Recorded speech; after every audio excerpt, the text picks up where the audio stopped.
माझे नाव शीतल. आजच्या परिपाठाअंतर्गत पुस्तक परीक्षण या अंतर्गत मी हा पुस्तक वाचला. या पुस्तकाचे नाव आहे खोटेपणाचे फळ आणि या पुस्तकाची पृष्ठसंख्या आहे 24. या पुस्तकाची किंमत आहे 60 रुपये.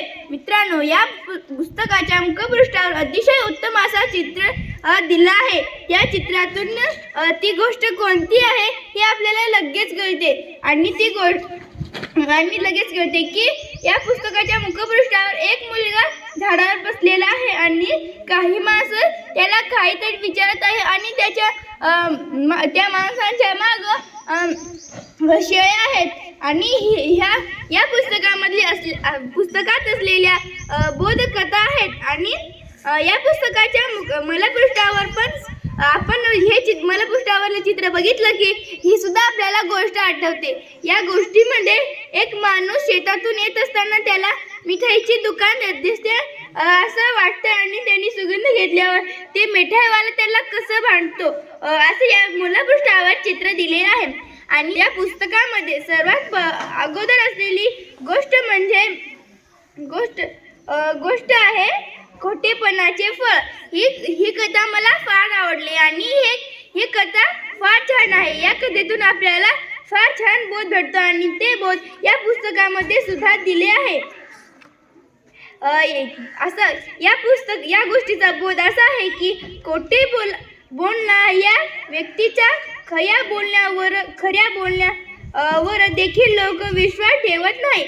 म्हणजे की आपण काही बोललो तर आपण एक माणसाला एकदा फसवलं तर चालतं, दुसऱ्या वेळा फसवलं तर चालतं, पण तिसऱ्या वेळा आपणच संकटात अडकतो आणि ते माणसं आपल्याला मदत करायला येत नाही. असा बोध या गोष्टीतून होतो.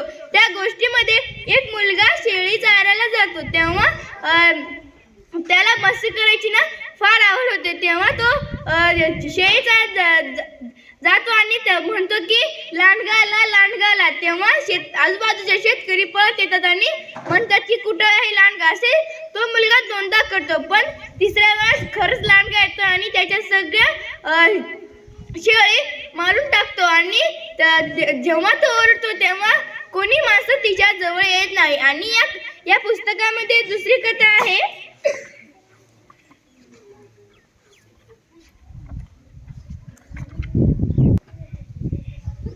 या पुस्तकामध्ये दुसरी कथा आहे जशास तसे. या कथेमध्ये एक गरीब शेतकरी शेतातून येत असताना त्याला मिठाईची दुकान दिसते.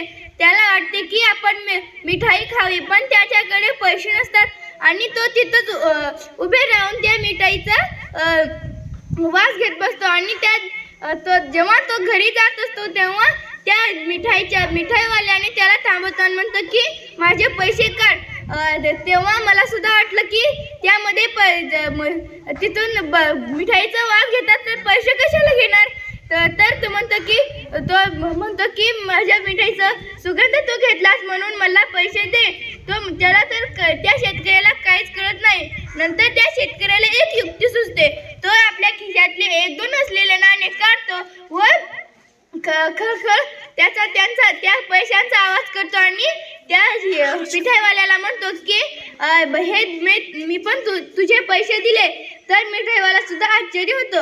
आणि या कथेतून आपल्याला असा बोध भेटतो की जास्त चातुर्य हानिकारक असतो. आणि या बोधचा अर्थ असा आहे की त्या मिठाईवाल्याने सुद्धा जास्त चातुर्य केलं होतं. त्यामुळे त्या शेतकऱ्याने सुद्धा त्याला उलट जबाब दिला. आणि ह्या पुस्तकामधली चित्र अतिशय उत्तम आणि आपल्या आजूबाजूचे सुद्धा आहेत.